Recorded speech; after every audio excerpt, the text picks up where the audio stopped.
Hello दोस्तों, कैसे हो आप सब। मैं पवन किशोर एक बार फिर से आपका बहुत बहुत स्वागत करता हूं आपके अपने यूट्यूब चैनल स्टडी अड्डा 95 पर।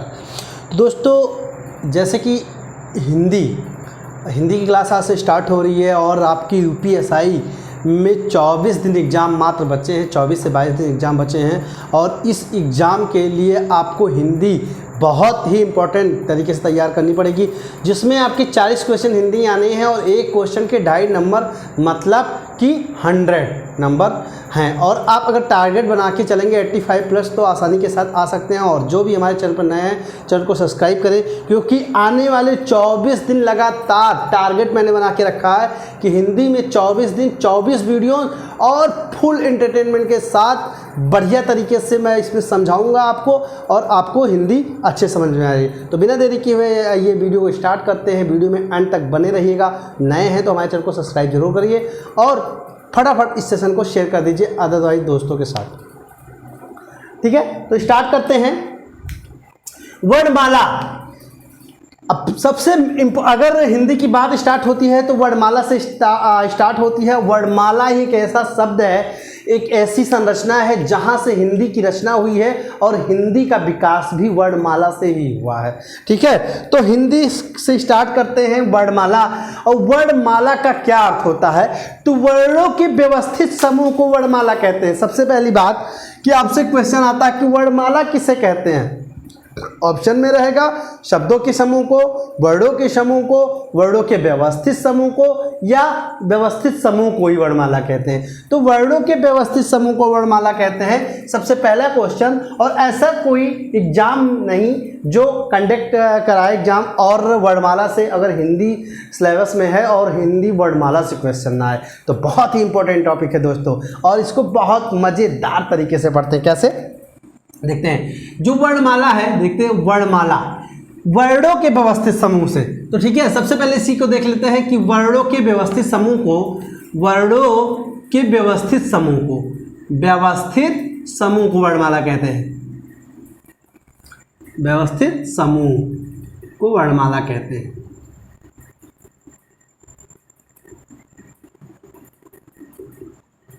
ठीक है, तो वर्णमाला कहते हैं। अच्छा, वर्णमाला होता क्या है? वर्ण प्लस माला। अगर इसे हम तोड़े हैं तो ये होता है वर्ण प्लस माला। ठीक है, अर्थात वर्णों की माला अर्थात वर्णों की माला। वर्णों की माला का मतलब एक एक वर्ण। अच्छा, वर्ण क्या होता है? वर्ण क्या होता है? वह छोटी से छोटी इकाई। वर्ण किसे कहते हैं? वर्ण किसे कहते हैं? अगर कहा जाए कि वर्ण क्या होता है तो वह छोटी से छोटी इकाई जिसके खंड या टुकड़े ना किए जा सकें। भाई साहब, जिसके खंड और टुकड़े, जैसे मान लीजिए सबसे छोटी चीज है, अब इसके खंड और टुकड़े इतने कर दिए गए हैं कि ये फाइनली इस स्टेज पे आ गया है कि ये अब खंड और टुकड़े नहीं किए जा सकते। अगर नहीं किए जा सकते तो ये क्या है? वर्ण है। ठीक है, तो वर्ण वह छोटी से छोटी इकाई है, सबसे छोटी इकाई, या ऐसा बोल सकते हैं कि प्राथमिक इकाई है। प्राथमिक इकाई है। प्राथमिक इकाई है जिसके खंड और टुकड़े नहीं किए जा सकते। टुकड़े नहीं किए जा सकते। टुकड़े नहीं किए जा सकते। ठीक है, तो इतना आई होप कि समझ में आ गया होगा। जैसे नहीं किए जा सकते तो कैसे नहीं किए जा सकते? मान लीजिए एक शब्द दिया हुआ है कमल। अब ये कमल जो है ये कितने अक्षरों से मिलकर बना है? ये कितने वर्णों से मिलकर बना है? आपने कहा का माला कमल, ऐसा नहीं है। का आ मा आ ला आ कमल। तो कैसे? इसके एक एक खंड को तोड़ो। भाई साहब, मैंने क्या कहा? प्राथमिक इकाई तक पहुंचो, उसी को वर्ण बोलोगे। तो ये प्राथमिक इकाई, आइए आपको ले चलते हैं, प्राथमिक इकाई पहुंचाते हैं। काय परेशान हो रहे हैं? फटाफट देखिए। का प्लस आ प्लस मा प्लस आ प्लस ला प्लस आ। तो का मा आ ला आ, तीन स्टेप में जाकर के ये कंप्लीट होता है। तो वर्ड सबसे प्राथमिक इकाई है ही है। आपको तो मैंने बता दिया कि वर्ड सबसे प्राथमिक इकाई है, लेकिन प्राथमिक इकाई कैसे है वो भी मैंने आपको समझा दिया। ठीक है, कोई और उदाहरण ले लेते हैं, कोई एक और एग्जाम्पल ले लेते हैं अगर आपको समझ में नहीं आया है तो। चलो लिख लेते हैं, जैसा कि हम पवन, पवन है, पवन को कैसे आप प्राथमिक इकाई तक पहुंचोगे, वर्डों के खंड कैसे करोगे? तो पा प्लस आ प्लस वा प्लस आ प्लस ना प्लस आ, तो पावा आ न आ, पवन। तो ये वही वाली हाल हो गई ना बचपन में जो छोटा बड़ा रटा था, और आज कितना दिक्कत दे रहा है वही छोटा बड़ा छोटी बड़ी। तो इसलिए आप फटाफट इसको तैयार कर लीजिए हमारे साथ, और आपका कोई भी नंबर गलत नहीं होगा। ठीक है, तो वर्णमाला जो होता है वो भाषा के वाक्य से, वाक्य के उपवाक्य से और उपवाक्य के पदबंध से और पदबंध से शब्द की तरफ बढ़ता है, और वहीं से अक्षर और वर्ण ध्वनि इकाई बन जाती है। ठीक है, तो आई होप कि इतना आपको बहुत अच्छे से समझ में आया होगा। तो इतना हम रफली किए देते हैं, क्योंकि हमारे पास स्मार्ट बोर्ड तो है नहीं कि सब कुछ पहले से लिखा हो, बोर्ड पे पहुंचे और उंगलियां फेरते रहें। ठीक है, आप लोग उस काबिल बनाइए, चैनल का सपोर्ट करिए, चैनल को सब्सक्राइब करिए, शेयर करिए, और ज़्यादा से ज़्यादा मात्रा में सोशल मीडिया पर हमारे वीडियोस को वायरल करिए ताकि हम उस तक पहुंच पाएँ। चलिए, तो इतना तो आई होप कि आप लोग को बहुत अच्छे से समझ में आ गया होगा, और ऐसी हिंदी पढ़ाएंगे अब तक किसी ने नहीं पढ़ाई होगी। चैलेंज देते हैं कि किसी ने नहीं पढ़ाई होगी। तो वर्ड आपने देख लिया और वर्णमाला देख लिया। अच्छा, वर्ड देख लिया तो वर्णमाला भी देख लिया। अब वर्ड विचार को देखने के लिए हम क्या करते हैं कि वर्ड विचार को देखने के लिए ज्ञानी होना चाहिए। कैसे ज्ञानी? तो व्याकरण को जानने वाले व्यक्ति को क्या कहते हैं? व्याकरण को जानने वाले व्यक्ति को क्या कहते हैं? जब भी क्वेश्चन आए तो व्याकरण अगर ऑप्शन में दिखा है तो आप लगा दीजिए व्याकरण। व्याकरण को जानने वाला व्यक्ति व्याकरण। ठीक है, तो आइए देखते हैं वर्णमाला क्या होता है। अब सीधी सी मुद्दे पे चलते हैं बिना देरी किए हुए। लाइक करो भाई सब, फटाफट लाइक करो, कमेंट करो, हमें भी पता चले कि हमारी वीडियोस में क्या कमी है जो आप लोग व्यूज़ नहीं देते हो हमें, और ऐसा अदरवाइज टीचरों में क्या रहता है कि आप लोग को व्यूज़ उन्हें भर भर के देते हो। सबसे पहले देखते हैं वर्णमाला। तो वर्णमाला दो प्रकार की होती है। जो वर्णमाला है या वर्डों से बनी माला है वो दो प्रकार से होती है। एक होता है स्वर और एक होता है व्यंजन। एक होता है स्वर और एक होता है व्यंजन। जैसे अंग्रेजिया में पढ़े थे आप कि वोवेल और कॉन्सोनेंट। ठीक है, तो बात करें स्वर और व्यंजन की, टू टाइप्स होते हैं। बात किया जाए स्वर की तो स्वर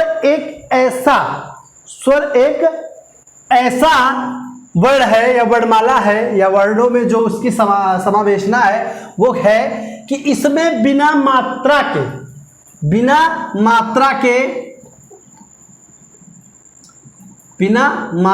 के या आसानी के साथ प्रयोग में आता है। आसानी के साथ प्रयोग में आता है। ठीक है,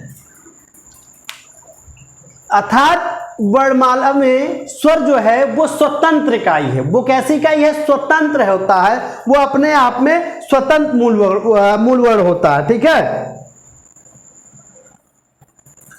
स्वतंत्र मूल वर्ण बात करें तो ये स्वतंत्र मूल वर्ण होता है। ठीक है, अब देख लेते हैं दूसरे टाइप जाकर के व्यंजन। दूसरी तरफ देखते हैं व्यंजन। अच्छा, स्वरों की संख्या कितनी होती है? स्वरों की संख्या कितनी होती है? तो स्वरों की संख्या 11 होती है। कैसे 11 होती है वो हम आगे बताएंगे। उससे पहले व्यंजन देख लेते हैं। व्यंजन का क्या अर्थ होता है कि व्यंजन जो वर्ड दूसरों के सहायता से मिलकर ही शब्दों का निर्माण करे उसे व्यंजन कहते हैं। ठीक है, दूसरों की सहायता से बोले जाएं, दूसरों की सहायता से बोले जाएं।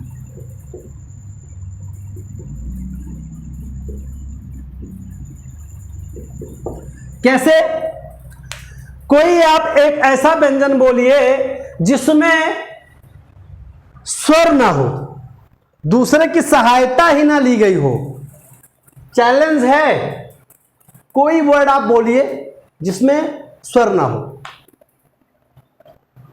चलिए आपने मान लीजिए कमल बोल दिया, तो क्या आप कह रहे हैं कि कमल में नहीं होता स्वर? क्या नहीं होता? अभी मैंने जब उसको प्राथमिक इकाई में तोड़ा, उसके खंड किए, स्वर के खंड किए, तो क्या निकला निष्कर्ष कि का आ मा आ ला आ, मतलब इसमें जो छोटा आ है वो सब किसके तौर पे? स्वर के तौर पर। तो व्यंजन दूसरों की सहायता से ही बोले जाते हैं। अच्छा, व्यंजन की बात की जाए तो व्यंजनों की संख्या कितनी मानी गई है? व्यंजनों की संख्या कितनी मानी गई है? तो व्यंजन की संख्या मानी गई है 33। ठीक है, 33। 25 होते हैं स्पर्श व्यंजन, 25 होते हैं जो स्पर्श का मतलब होता है कि जो किसी न किसी को छूते हुए निकलते हैं। मान लीजिए तालव्य है तो मूर्धन्य से टच होता है, दांत है या शब्द, कुछ शब्द होते हैं जो बोलते समय ओष्ठ टच करते हैं और कुछ दांतों को टच करते हैं, कुछ ऊपरी भाग को छत बोलने वाली जीवा जो है वो ऊपरी भाग, छत के ऊपरी या पिछली भाग या अगली भाग को टच करती हुई निकलती है। ठीक है, तो स्पर्श व्यंजन। अंतःस्थ व्यंजन की संख्या कितनी होती है? 4 होती है। देख लीजिए, स्पर्श व्यंजन की बात की जाए तो का वर्ग से लेकर के पा वर्ग, क ख ग घ अंग च छ ज झ ञ ट ठ ड ढ अण त थ द ध न प फ ब भ म। ठीक है, ये कितने हो गए? 5 × 5 कितने हो गए? 25। ठीक है, तो ये 25 होते हैं। लेकिन दो और जोड़ लिया जाता है इनके अंदर, जो ड और ढ आते हैं, तो इनकी संख्या टोटल कितनी मानी गई है? 27। ठीक है, तो का वर्ग, चा वर्ग, टा वर्ग, ता वर्ग, पा वर्ग। कंठस्थ, तालव्य, मूर्धन्य, दंतोष्ठ और लास्ट कौन सा है?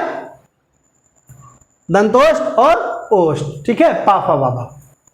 तो इन सब का समूह मिलकर के स्पर्श व्यंजन बनाता है। अगला है अंतःस्थ व्यंजन। अंतःस्थ व्यंजन के अंतर्गत 4 आते हैं, या, रा, ला, वा। वो आगे बताएंगे वीडियो में दूसरी पार्ट में कि कैसे इनको अंतःस्थ के अंतर्गत रखा जाता है।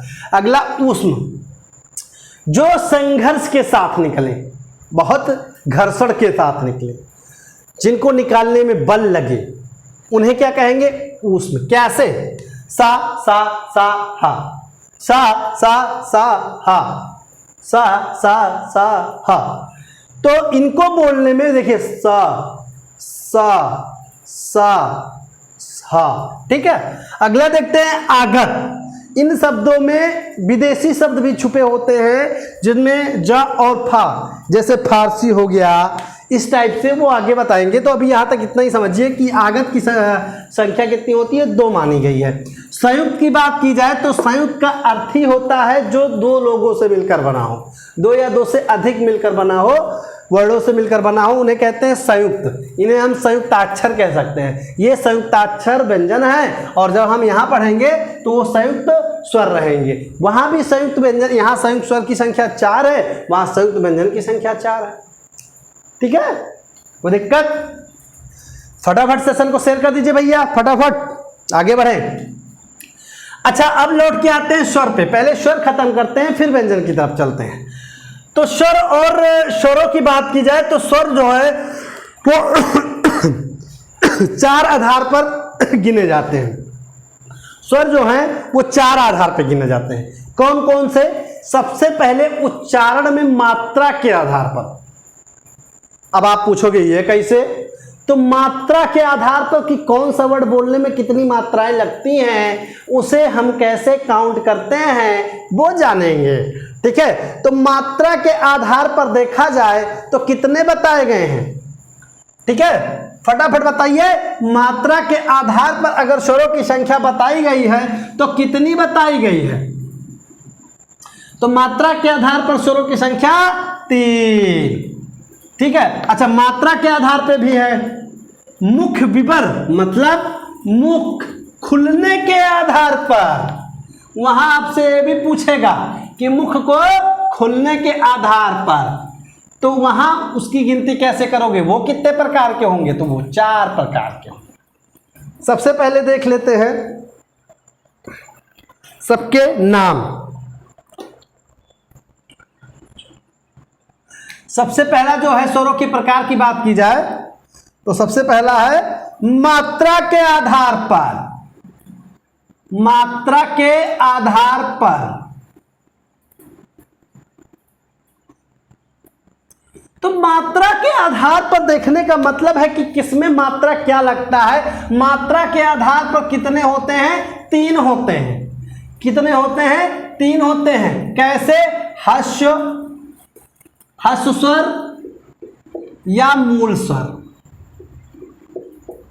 जो ह्रस्व स्वर होता है उसे ही मूल स्वर कहते हैं। जो ह्रस्व स्वर होता है उसे ही अच्छा, कभी कभी पूछेगा ह्रस्व स्वर किसे कहते हैं, तो फिर आप कंफ्यूज मत हो जाइए, मूल ही स्वर ह्रस्व स्वर होते हैं। अच्छा, ह्रस्व स्वर या मूल स्वर का मतलब होता है जिसमें एक मात्रा का समय लगे। इनकी संख्या जो होती है 4, इनकी संख्या होती है 4। कैसे? इनकी जो 4 संख्या बताई गई है वो कौन सी है? छोटा आ, छोटी ई, छोटा ओ, ऋण। ठीक है, तो इनकी संख्या जो बताई गई है वो कितनी बताई गई है? 4। ह्रस्व स्वर या मूल स्वर। बात करें डेफिनेशन की तो इन्हें एक मात्रिक स्वर कहते हैं। एक मात्रिक स्वर कहते हैं।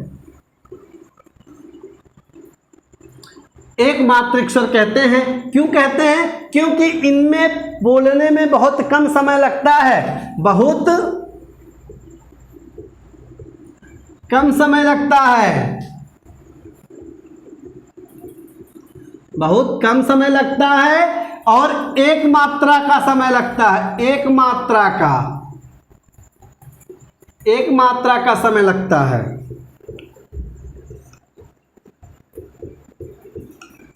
ठीक है, तो मात्रा के आधार पर हम देख रहे हैं। मात्रा के आधार पर कितने होते हैं? 3। कौन कौन से?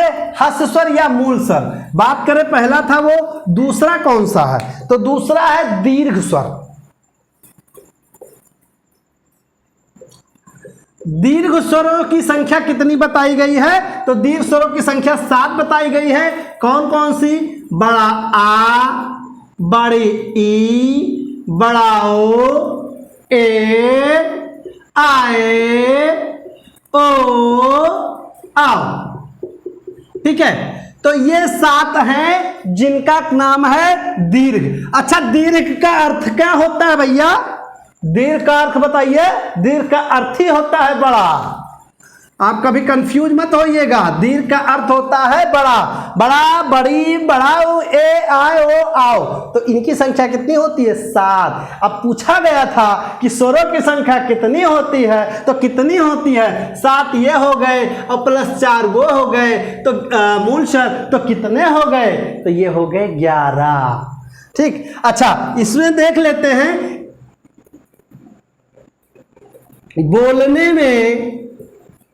बोलने में 2 मात्रा का समय लगता है। 2 मात्रा का समय लगता है। बोलने में 2 मात्रा का समय लगता है, इसीलिए इनको क्या कहते हैं? द्विमात्रिक। क्या? द्विमात्रिक। अच्छा, ऑप्शन में द्विमात्रिक या दीर्घ दिया रहेगा तो घबराने की जरूरत नहीं है।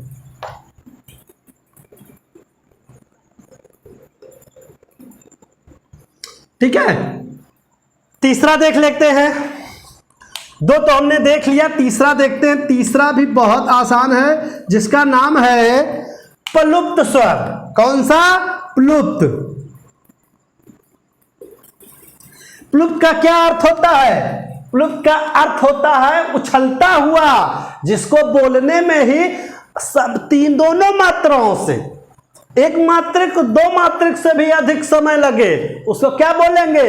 इसका अर्थ ही है कि उछलता हुआ, मेढक की तरह। तो मेढक से रिलेट करिए प्लुप्त स्वर, उछलता हुआ।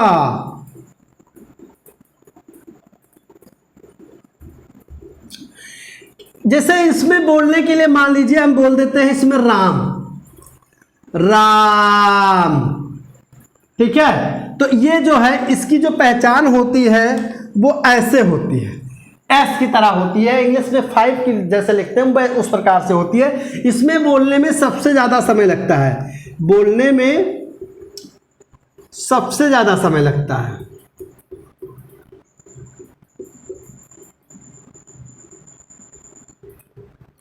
ठीक है, तो यह वर्णमाला की जो सीरीज हम आपके लिए चला रहे हैं यूपीएसआई के लिए एकदम धुआंधार, और हमारे साथ जुड़कर इस 24 दिनों में ही हिंदी को 85+ टारगेट के साथ लेकर के चलिए, आपका जरूर से जरूर होगा। ठीक है, तो देखिए अब तक मैंने क्या देखा कि वर्णमाला के मात्रा के आधार पर देख लिया है। मात्रा के आधार पर ह्रस्व स्वर या मूल स्वर जो एक होते हैं, दूसरा है दीर्घ स्वर, दीर्घ का अर्थ ही होता है बड़ा, तीसरा है प्लुप्त स्वर, प्लुप्त का अर्थ होता है कि उछलता हुआ। तो इतना तो आपको समझ में आ गया होगा कि इनकी संख्या 4 होती है, इनकी संख्या 7 होती है, तो टोटल स्वरों की संख्या कितनी होती है? 7। ठीक है, तो आइए आगे बढ़ते हैं। अब तक हमने किसके आधार पर देखा? अब तक हमने देखा मात्राओं के आधार पर। अच्छा, उसी में एक और अगर हम जोड़ना चाहें तो संयुक्त स्वर जोड़ सकते हैं। संयुक्त का अर्थ क्या होता है? संयुक्त स्वर, चलिए यहां लिख देते हैं, जगह नहीं है बोर्ड में। बात करें संयुक्त,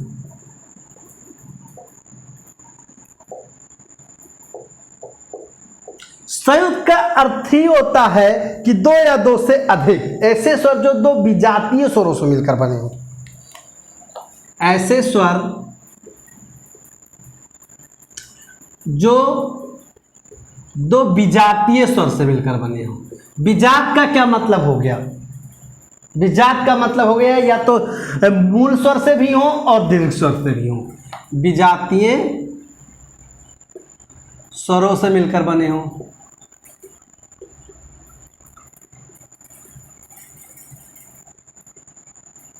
ठीक है, जैसे देखा जाए तो इनकी संख्या कितनी होती है? 4। कौन सी? एक होती है छा, एक होती है त्रिक, एक होती है ज्ञा, एक होती है स्रा, एक होती है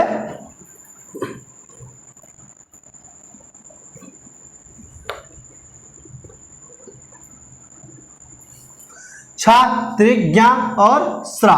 ठीक है, अब ये छा इनका बना कैसे? इनका छा बना कैसे? ये तो सॉरी, ये छा त्रिक ज्ञा व्यंजन है, और आपसे जब पूछेगा संयुक्त स्वर की बात होती है तो ए आए ओ आओ होता है। ठीक है, ए आए ओ आओ। ठीक है, तो ये है स्वर। अब ये इनकी संरचना कैसे होती है? जो ए होते हैं छोटा आ और छोटी से मिलकर बनते हैं। छोटा आ प्लस छोटी ई मिलकर किसका निर्माण करते हैं? ए का निर्माण करते हैं। छोटा आ और छोटी ई मिलकर किसका निर्माण करते हैं? तो छोटा आ और छोटी ई का निर्माण करते हैं। बड़ा आ प्लस ए मिलकर किसका निर्माण करते हैं? ए। ठीक है, बात करें ओ की तो छोटाऊ प्लस छोटा प्लस छोटाऊ बराबर ओ, और औ की बात करें तो छोटा आ प्लस ओ, छोटा आ प्लस ओ। तो संयुक्त स्वरों की संख्या कितनी होती है? संयुक्त स्वर की संख्या 4 होती है। ए आए ओ आओ। छोटा आ प्लस छोटी बराबर ए, बड़ा आ प्लस ए बराबर ए। ठीक है, छोटा आ प्लस छोटाऊ बराबर ओ, और औ, छोटा आ प्लस ओ बराबर औ। तो आओ कि आप लोग को मात्रा के आधार पर बहुत अच्छे से समझ में आ गया होगा, और इसमें आपको समझाने की जरूरत नहीं है। आप लोग को अगला जो देखा जाता है वो जीवा के प्रयोग के आधार पर, जो जीव है, जीव, तो जीवा के आधार पर, जीवा के आधार पर, ये मात्रा के आधार पर था। जीव दूसरा जो है वो जीवा के आधार पर, जीवा के आधार पर। ठीक है, तो इनकी भी संख्या 3 होती है, इनकी भी संख्या 3 ही मानी गई है। कौन कौन सी?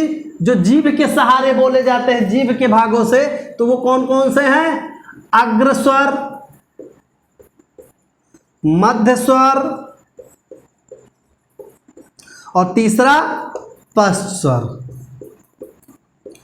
अग्रस्वर, मध्य स्वर और पश्च स्वर। अग्रस्वर की बात करें तो जो जीभ के अगले भाग से बोले जाते हैं, जो जीभ के अगले भाग से बोले जाते हैं उनको क्या बोलते हैं? अग्रस्वर। जैसे उसमें आपका आएगा छोटी बड़ी ए आए,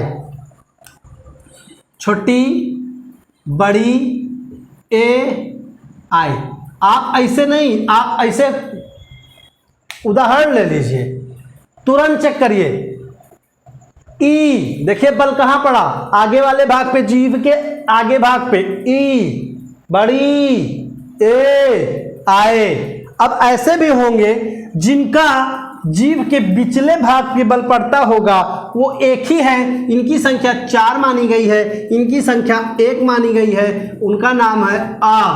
आ को देखिए तो बीचों बीच पर बल पड़ता है। ठीक है, अगला देखते हैं पश्च स्वर। पश्च स्वर का मतलब जीभ का पिछला भाग, और पिछले भाग की बात किया जाए तो इसमें बाकी के 6 वर्ड आते हैं। कैसे आते हैं? जितने बचे हैं सब इसके अंतर्गत आ जाते हैं। बड़ा आ, छोटाऊ बड़ाऊ ओ, बड़ा आ, छोटाऊ बड़ाऊ ओ, आओ।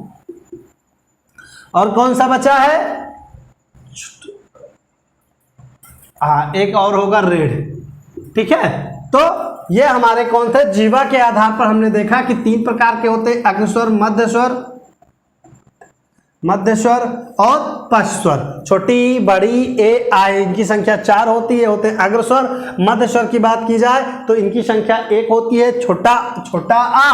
और बाकी जो पश्च स्वर होता है उनको बोलने में जीवा के पिछले भाग पर काफी बल पड़ता है। ठीक है, आगे देखते हैं कि वोष्ठ की स्थिति के आधार पर, अभी 2 है, अगर इनको खत्म करना है तो इसके लिए दूसरा वीडियो भी लाना पड़ेगा जो कि वोष्ठ के आधार पर रहेगा, और उसके बाद मुख विवर खुलने के आधार पर, और उसके बाद अनुस्वार, विसर्ग और विसर्ग, आगत स्वर, उसके बाद वीडियो। तो ये पहला पार्ट था आपके सामने, और आपको बहुत अच्छे से इसकी तैयारी करनी है। और टेट का भी नोटिफिकेशन आ गया है, सुपर टेट का भी नोटिफिकेशन आ गया है, तो हिंदी को आप एकदम जड़ से मजबूत करिए हमारे साथ। मात्र 25 से 30 मिनट का वीडियो और बहुत ही यूजफुल वीडियो। तो आप जो भी चैनल पर नए हैं, बार बार कहना अच्छा नहीं लगता लेकिन कहना पड़ता है क्योंकि कुछ मिलता तो है नहीं हम लोग को, तो इस यही रिक्वेस्ट रहती है कि आप दबा के लाइक ठोको लाइक। और अगर चैनल पे वीडियोस अच्छी नहीं लग रही हैं आपको तो आप डिसलाइक कर सकते हो। ठीक है, उसमें कोई दिक्कत नहीं है। और कमेंट में आप कमेंट करिए कि क्या कमियां हैं या क्या सुधार होनी चाहिए, तो आप अच्छे से कर सकते हो विदाउट रिसेप्शन के। ठीक है, तो बहुत बहुत धन्यवाद आप सबका कि आपने वीडियोस को देखा और प्यार दिया अब तक, और इस सीरीज के साथ भी उतने ही प्यार के साथ बने रहिए। Thank you so much.